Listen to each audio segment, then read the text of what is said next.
Thanks a lot to Smith Street Paleo, the sponsors of the InnerFight podcast and also of InnerTalks. Remember, guys, if you hop over to iTunes, rate the podcast, leave a review, Smith Street Paleo will send you a goodie bag of treats. Definitely worth doing. Here we go. This is InnerTalks number 13.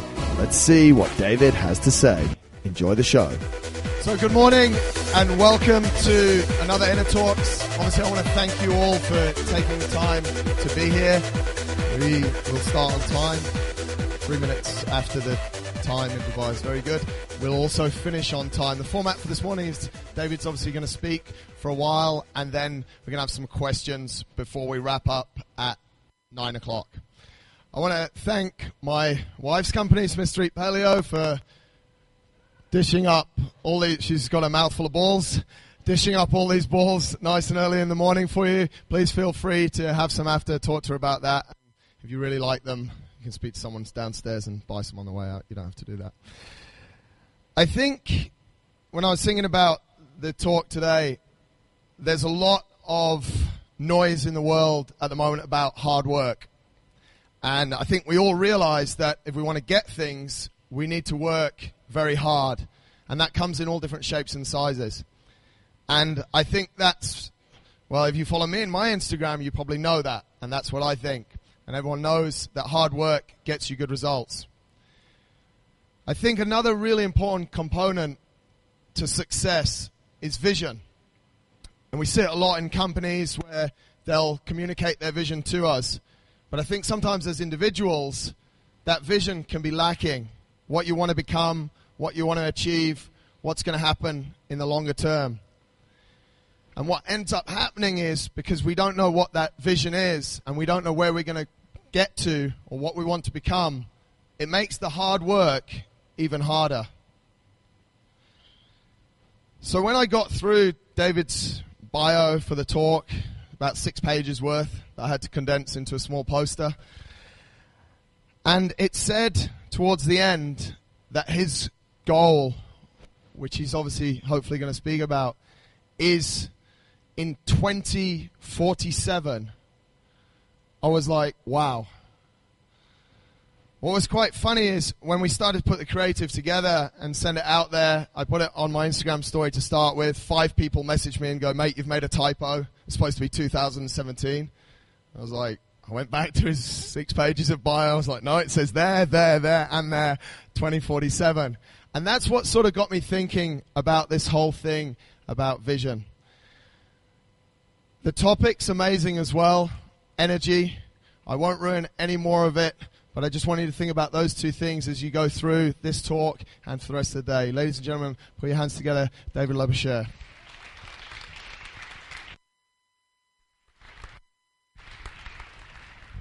Thank you very much. A bullet travels approximately, out of a high-velocity rifle, about 600 to 700 meters every second. It's got a huge amount of energy. I come from a military background, and a lot of what I'll talk about today will call on my experience as an army officer before I came to this second life in Dubai.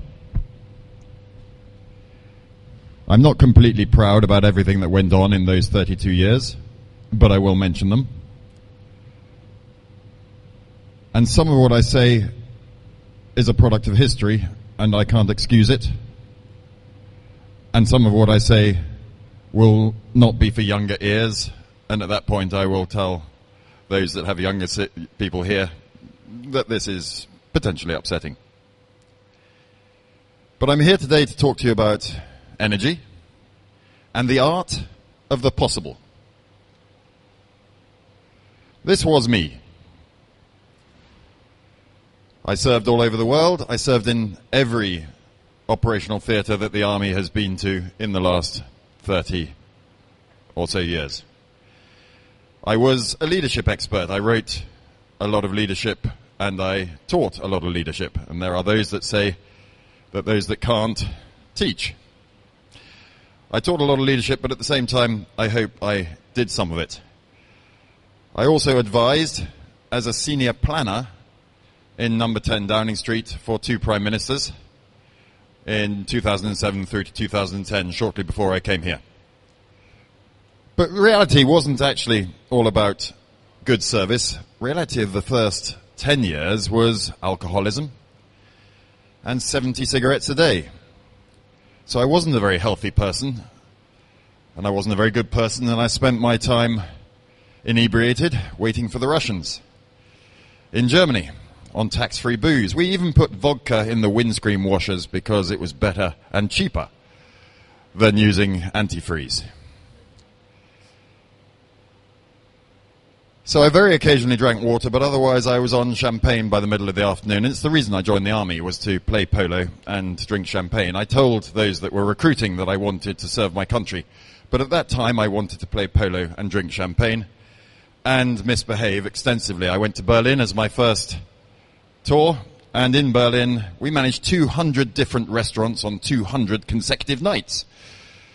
I didn't sober up between each restaurant, and nor did we do much work. We were waiting for the Russians, and the Russians were bigger than us, and we were going to lose.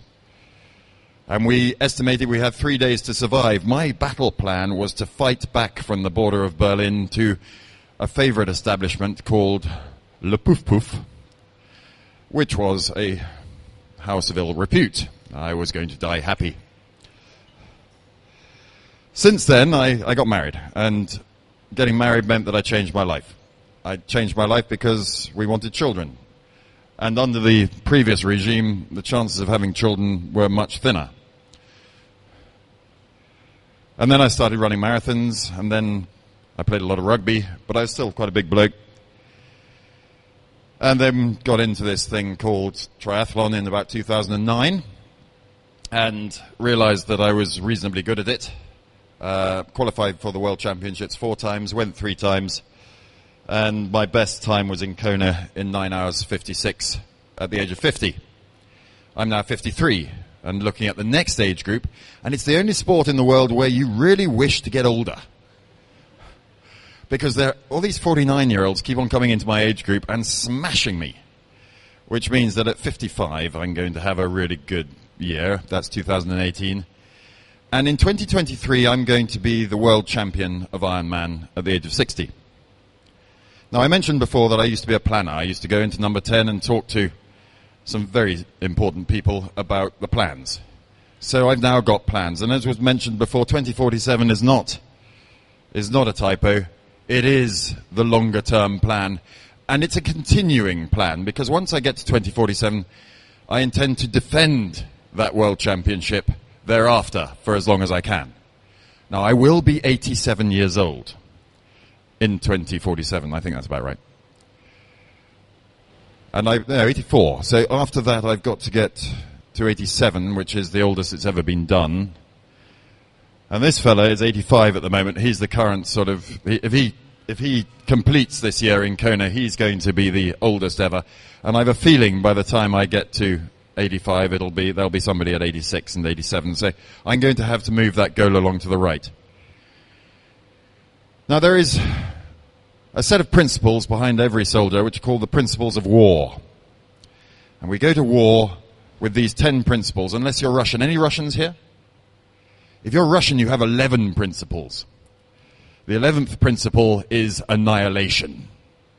The idea being that you don't just destroy your enemy, you destroy your enemy, his country, his friends, his family, his tennis partners, everybody you can think of, because then he won't come back. But we only have 10, and the first of those is selection and maintenance of the aim. And that's why we have goals. Now, we all came to Dubai with goals in mind. And for some of you, those are just dreams, because you don't have a plan to get there. You just said, we're going to earn enough money to do this. That's not a plan. Planning means having detail for the first 3, 6, perhaps a year. 3, 6 months or a year. And then having an outline the next 2 or 3 years.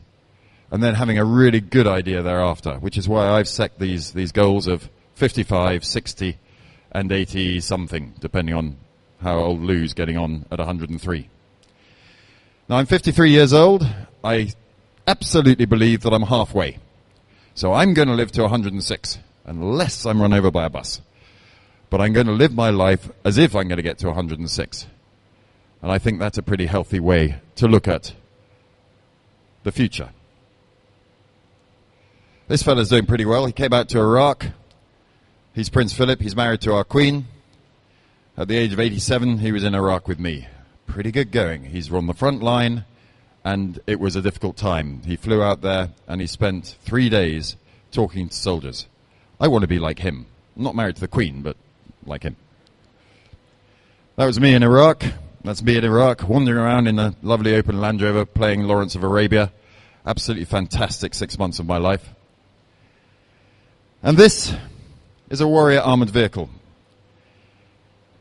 We got into some pretty big scrapes in Iraq, one of which was a full-on firefight in the city of Mayzan. The enemy, the opposition, was a militia who were very well armed and had no rules of war. Of course, we have rules of engagement, rules of war that we have to apply. And everybody's got a camera, so if you go outside those rules of war, then you will be videoed doing it, and you will end up in The Hague and go to jail if you're lucky enough to survive. There was a big firefight, and the attack got pretty bloody. And this is the commander exiting at high speed after the vehicle's been hit and getting out of there as fast as he can.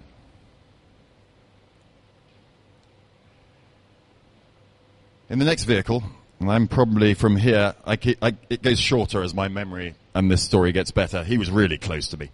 Probably at the doors, in fact, quite a long way away. But I'm watching what is going on as a sniper fired one of those high-velocity bullets.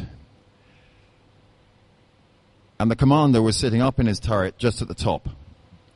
And the bullet passed through his hand, passed through the weapon in his hand, and took his hand and the weapon through his lower face, removing his jaw and everything below his eyes. He was absolutely conscious and aware of what had happened, but he now had no jaw, no tongue, and the bottom half of his face had disappeared off in that direction. His name was Ian Page. He was a colour sergeant. He's still a colour sergeant. He's still alive, and he's still alive because the medic in the back of that vehicle got out, and the medic's name was Private Norris. Got out, climbed up on top of the vehicle because the medic couldn't get up from underneath, and went to him. And he, Ian Page, had just been shot by a sniper, and the medic knew that, and went to him and started to clear his airway and save his life. The medic was shot through the heel of the boot, didn't touch the skin. Another bullet hit the pack on the medic's back with all the medical supplies in it, didn't touch the medic. Private Norris continued to save the life of Colour Sergeant Ian Page. The next bullet took the little handheld walkie-talkie off her belt. That medic was 18 years old, less than 5 feet tall.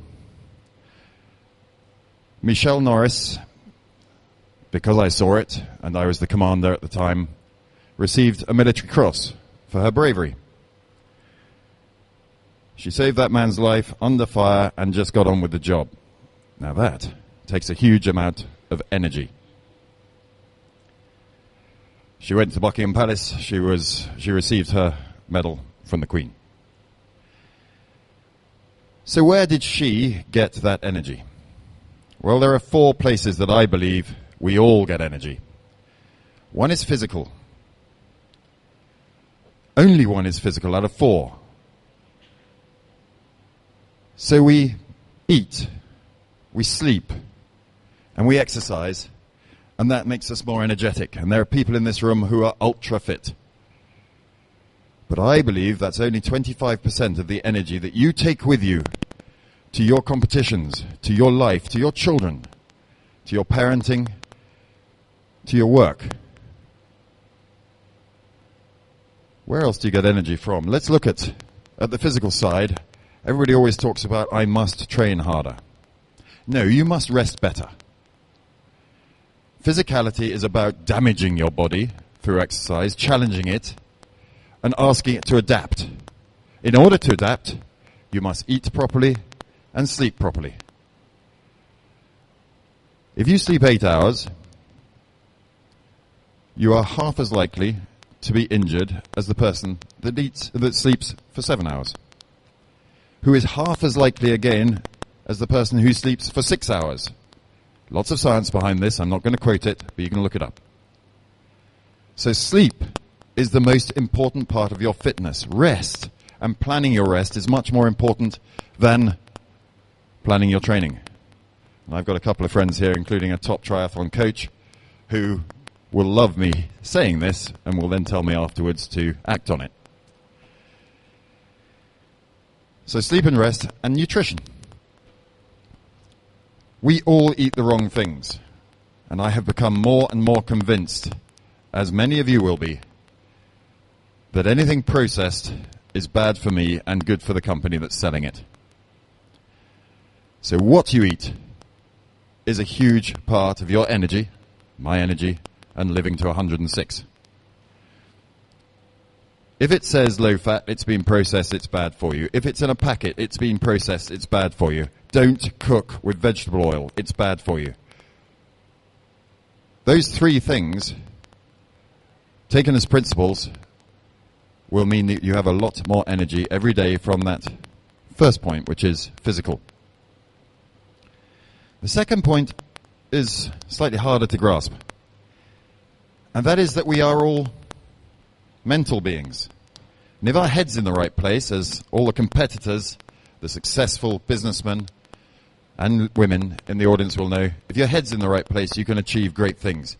But to do that, you must have a focus. The mental side of this is another 25% of your energy is about your focus. It's about knowing where you're going. It's about knowing that you're going to live to 106. It's about knowing that you're going to be the world champion in 2047. It's about knowing that as soon as that 55 year comes round, you're going to be going back to Kona. Knowing that gives you a mental focus. You're now back to selection and maintenance of the aim, that first principle of war. Make sure you choose that aim carefully, because everything in your life must now be subordinate to that aim. Nothing must get in the way of that aim, whatever it is. In my case, it's a physical, it's an athletic aim. But it may not be. It may be to become the CEO of your country. Aim high. Go for the big ones, because if you have a mediocre aim, you will perform in a mediocre manner. So my second point is that in order to be energetic, to have all that energy, the energy that gets you out of bed just before the alarm goes off, the energy that means you never press the snooze button. Who pressed the snooze button this morning? Anybody? I know you didn't. Pressing the snooze button means that you have an energy deficit. You probably didn't go to bed early enough, you probably haven't rested well enough, or you may just not have quite enough of that mental focus. Because once that energy kicks in, it's like, it's something illegal. It's an amazing, amazing boost of power that the mental side will give you. Now that's all very well. The next piece, and I've done two, that's 50% of my energy sorted. 25% of it is physical. 25% of it, I'm looking at the mental focus and your mind.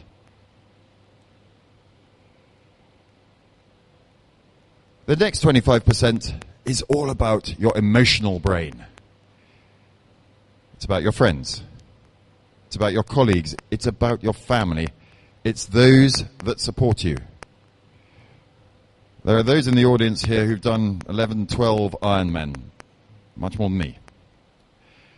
But they will all recognize that when the going gets tough, the principal thing that keeps you going, whether it's a cycle race, CrossFit competition, is knowing that you've put yourself out there and your family and friends are supporting you. They are the reason you're going to keep going. You've signed a contract with those family and those friends. And they're the ones that you need to nurture in your life in order to have that energy when you get to that critical moment and things are getting tough. I remember in an Ironman in South Africa, I went too hard on the bike, which is a common occurrence with me, and left too little for the run. And as the cramp set in at about 15 kilometers of a 42-kilometer marathon, and my legs started going the wrong way, and I realized there was a problem because my tongue was curling slightly, and I had cramp in my tongue, and I now had cramp in my hands, and my legs gave up completely, and I went to the floor in this little sort of curled up ball. You know what that spider does when you pour the hot tap on it? I was that man, and all these lovely drunk South Africans with beers were going, "You all right?" And I go, "Yeah, I'm fine." And all I could think of was my friends back in Dubai who were watching the stats on the tracker saying, "I think he's in trouble." And so you waited, and I thought about those people, and I waited, and my hands started uncurling, and my tongue started uncurling. And then the pain went out of one leg, and I got up, and I sort of started. And then I felt really, really good, because it all went away, and I started running too fast. And 150 meters later, I'm down doing the spider thing again on the floor. And I've now got my own ambulance. Very nice people. They're asking all the time, "Are you all right? Do you want to continue?" Yes, I know my wife's watching. My wife's watching. I've got to keep going. And this was nothing to do with fitness or mental focus. It was all about relationships. It's all about building that support network that was going to get me to the end. And I got to the end. I didn't qualify that year. It was a bit of a mess. And I've never been sore in my life because, as you all know, once you've had cramp, everything hurts afterwards. But it was relationships. It was about nurturing the support network that would get me from A to B. So the third part of my energy and the art of the possible for me is all about friends, family, all of you, anybody who knows me, anybody who has even an ounce of goodwill towards me. I don't want to let you down in those critical moments. The last point is spirit. Spirit is not, for me, a religious thing. I don't believe. I believe in Darwinism. I believe in evolution.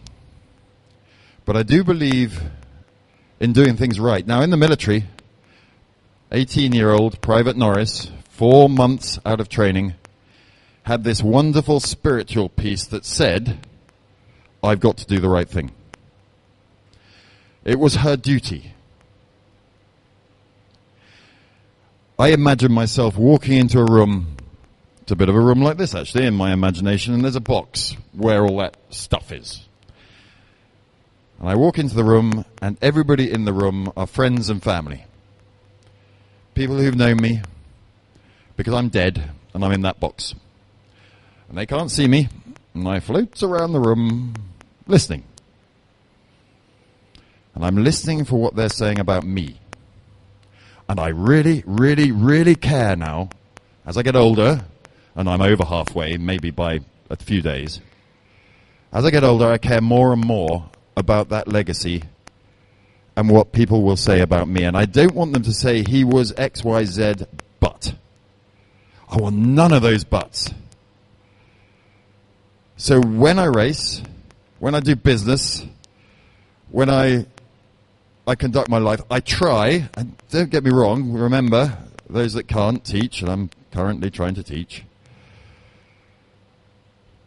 I don't always get it right, but I try to conduct my life now and my races now with that in mind, that they're going to say nice things about me, not that they're going to say, "Yeah, but he used to cut the corner at the end of that race, didn't he? He always used to cut the corner. He just took a little advantage there." Or he used to draft behind that bike. Every time you could see him drafting. I don't want them to say that. I want them to be saying, he raced fair. He conducted his life within that moral compass. And if I can say that, and I'm trying, I'm not very good at it, I cock it up most days at some point. But if I can do that, I get a whole load of new energy, the last 25%.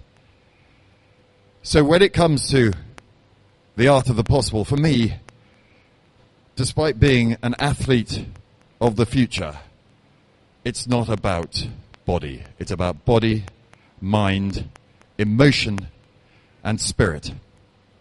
Now, I wasn't a particularly brave bloke in Iraq. Oh, we don't want this. We don't want that. We want that.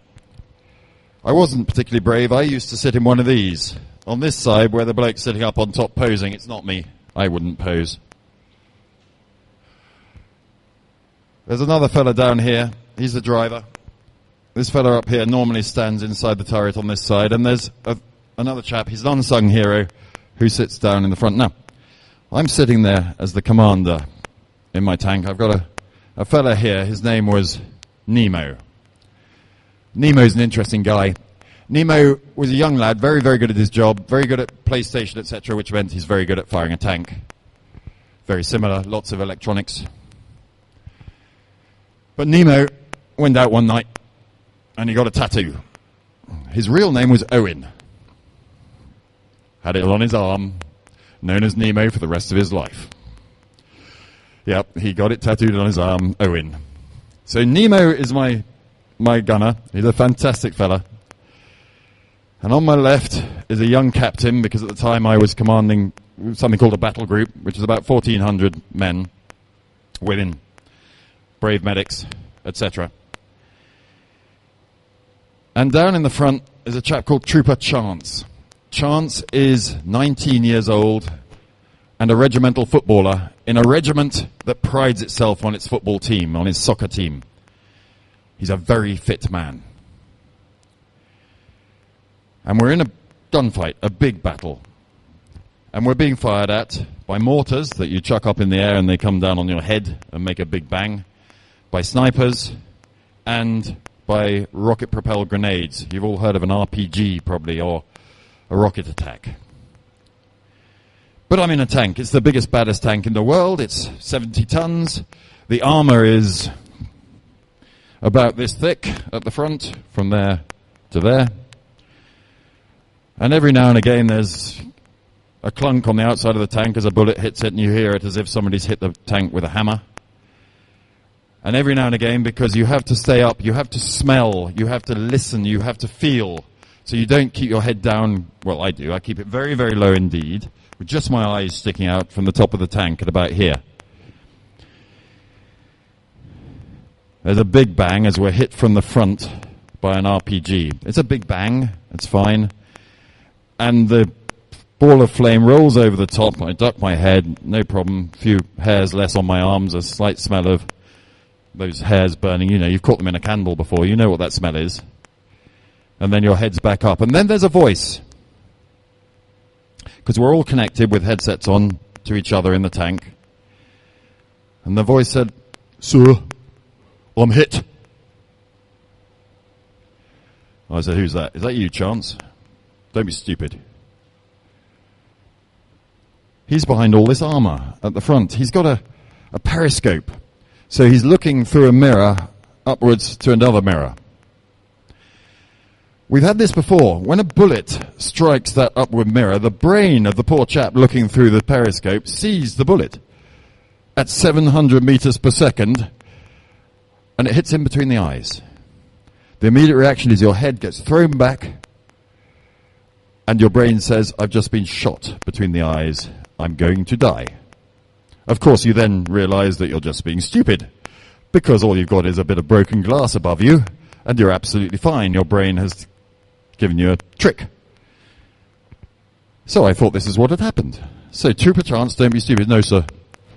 Now I can smell burning. I can smell pork crackling and blood.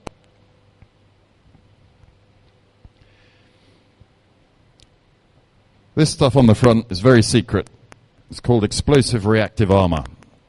I won't tell you how it works because somebody would have to come and shoot me. But basically it's there to protect the armor from the RPG warhead.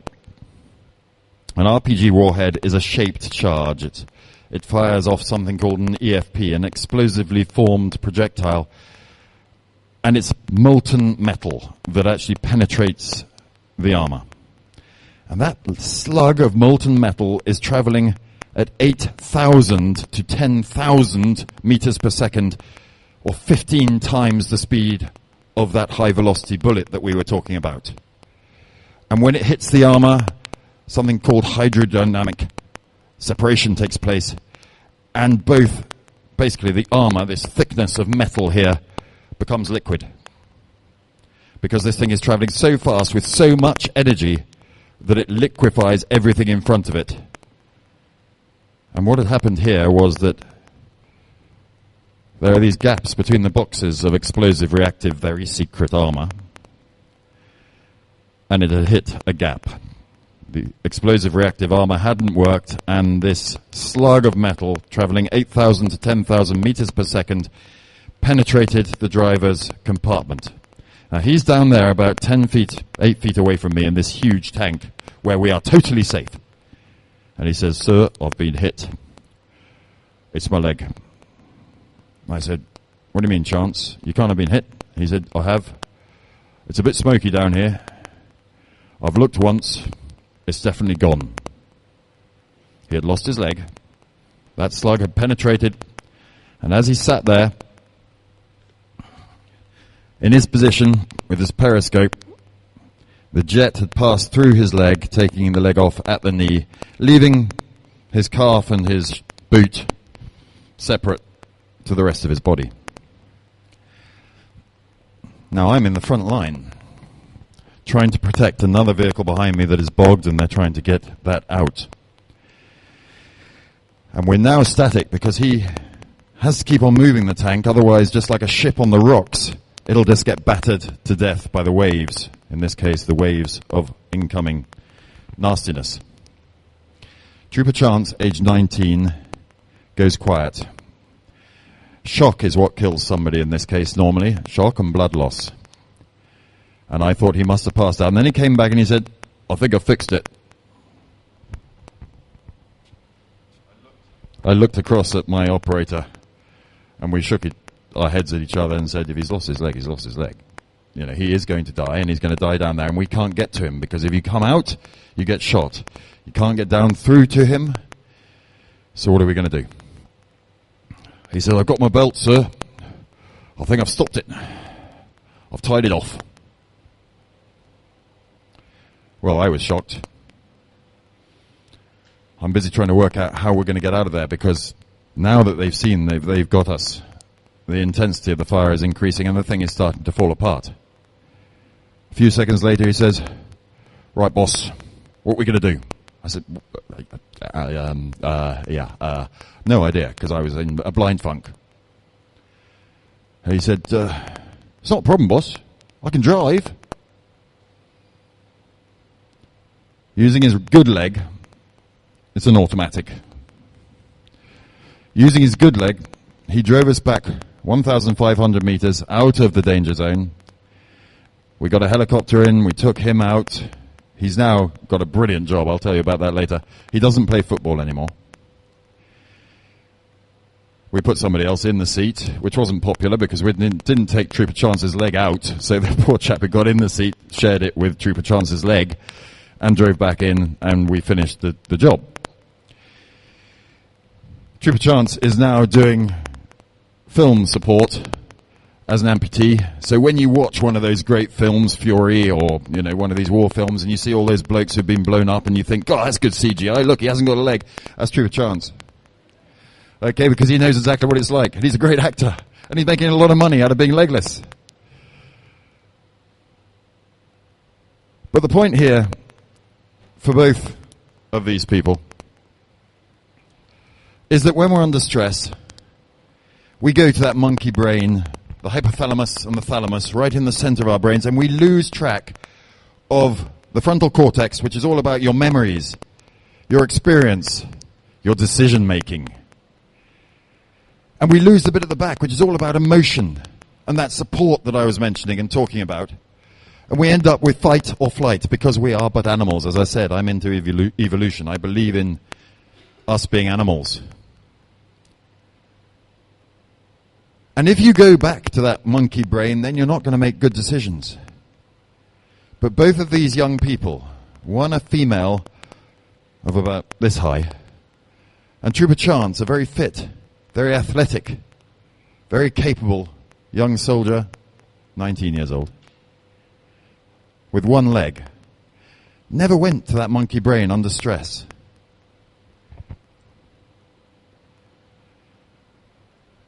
This is your emotions. All this is decision making. Somewhere in here is the hypothalamus. It's about the size of a conker or a small plum. So you lose all that big brain and you end up with a little brain and you make bad decisions. And you make those decisions at work. You make those decisions during a race. And if you suffer from stress and you don't get used to this and you're not fit enough, or you don't exercise all those other sources of energy, you're going to make bad decisions. If he, true perchance, had gone to the hypothalamus, I wouldn't be here now and I wouldn't be thinking I'm going to be 106 years old when I die, because I would have stayed there. Saved my life. He saved Nemo's life. He saved my operator's life. Because he was fit enough. Because he knew his duty. That was him living within his spirit. He was best mates with Nemo. He wasn't going to let Nemo down. I don't think he cared a fig about me, but that doesn't matter. He was best mates with Nemo, and he knew Nemo was going to die if he didn't stay with it.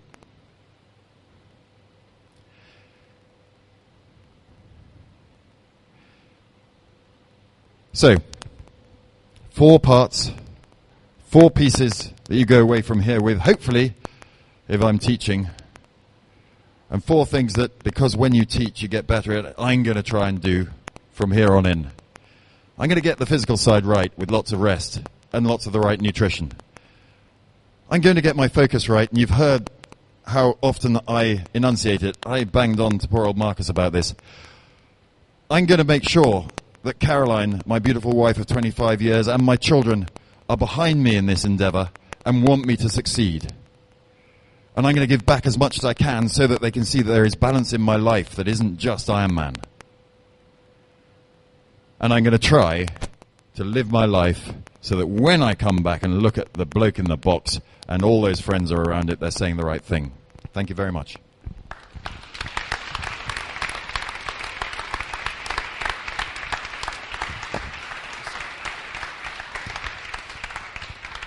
Awesome. Thank you very much. Questions? Straight away. Hi, I'm Fleur, also from a military background in the Australian Army. Something that really interests me when you talk about the mental strength, being a parent, having children myself, you know, it's not working? No. Go again? What you said about the mental strength, coming from a military and sporting background, a lot of people get that. But as a parent, I see that children aren't necessarily given those opportunities from a young age. What do you think? You know, I know Marcus runs some amazing programs, and it's very much based on that mental strength. What else do you think we can do as parents to instill that from an earlier age?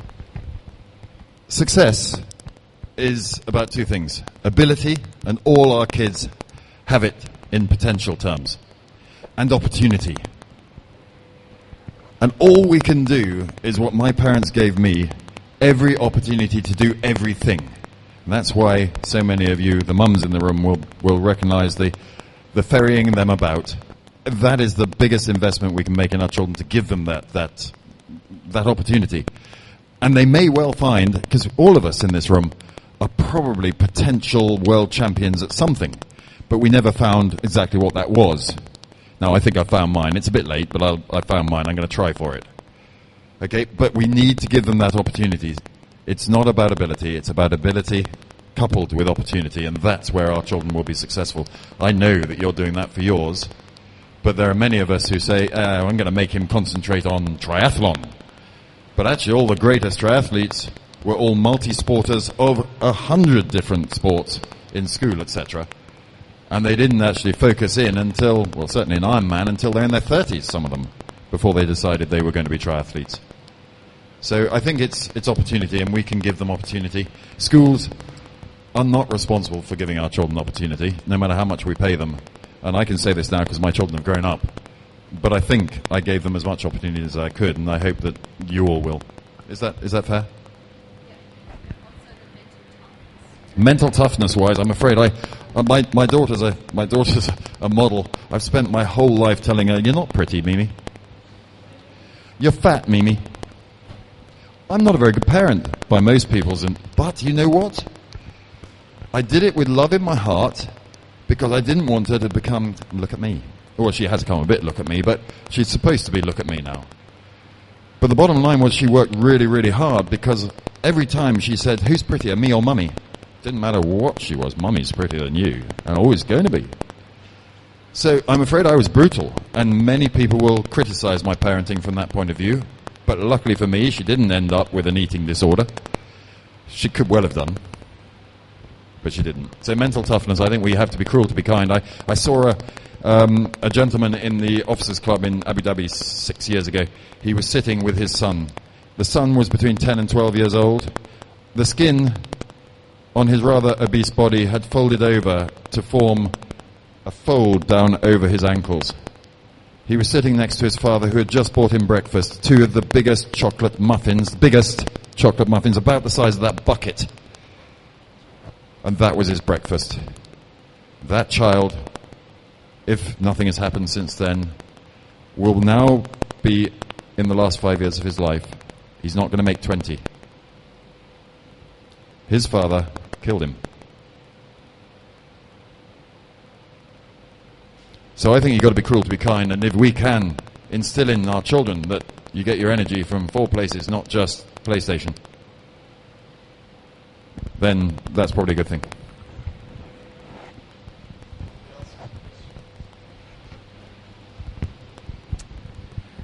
David, at the start you mentioned about nutrition. How has your diet changed over the last, say, 4 or 5 years?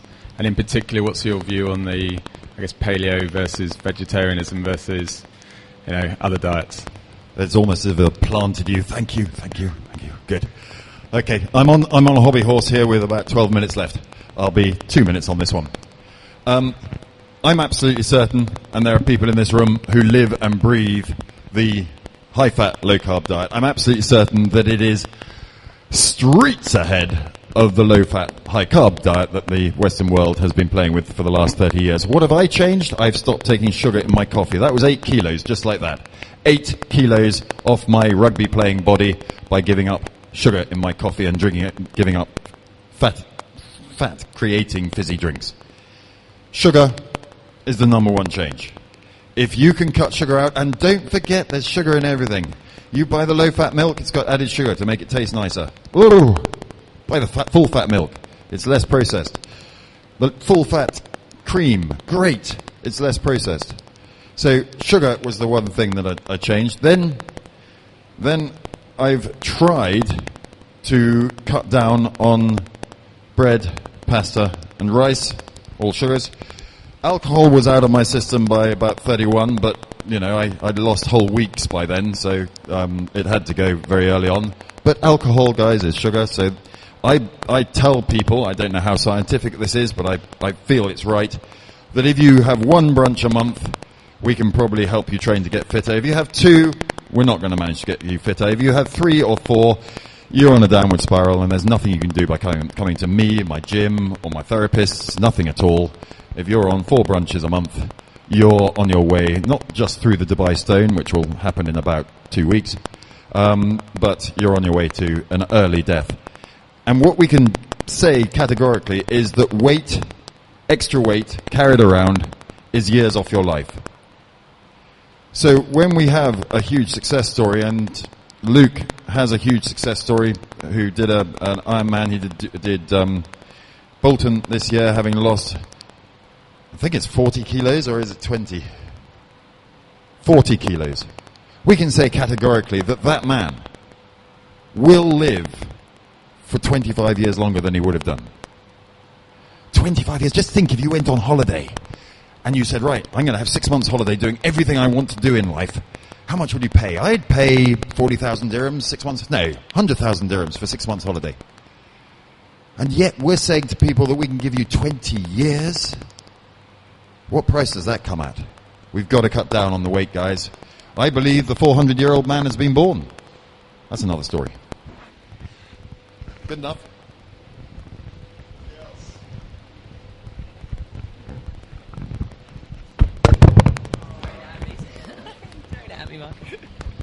I'm talking about, as you get older, obviously, how do you sort of maintain the sort of preventing injuries, basically? So what do you do within your...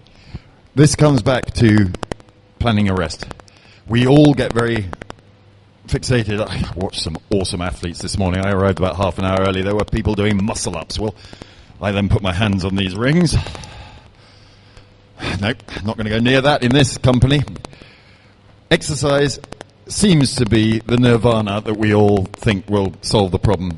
That will cause you injuries, especially as we get older. We are more likely to injure.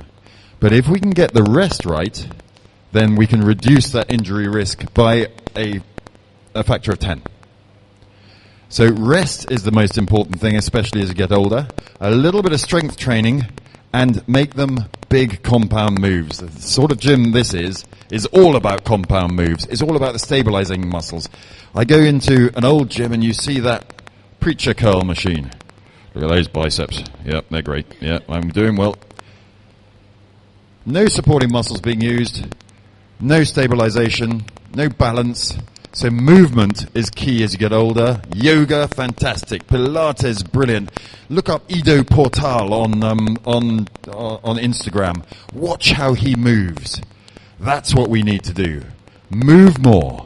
Now we're all products of the 20th century, sitting in our cars, leaning forward, playing with the computer, watching television, driving the car again, riding our bikes. It's all gone forwards. Stand up. Move. Get out of the desk. If you're working, and make sure you get your shoulders back. Twist.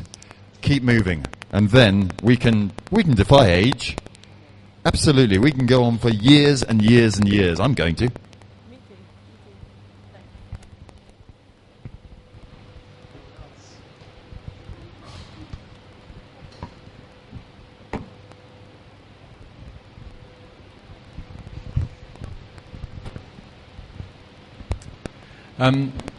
Are there any of your, I guess, close competitors over the years who have had a really different approach to training or eating or anything to you, but still have achieved great results? Oh, I'm in trouble here. There's one bloke who I can't beat.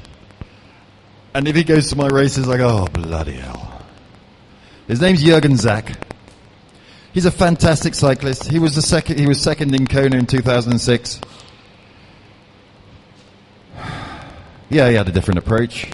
He failed his A sample in 2006 and was given the option of we test your B sample or you retire. He retired.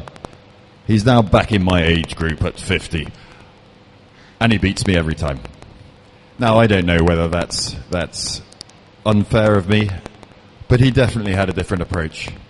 And I don't think he got his last 25% from his ethical stance.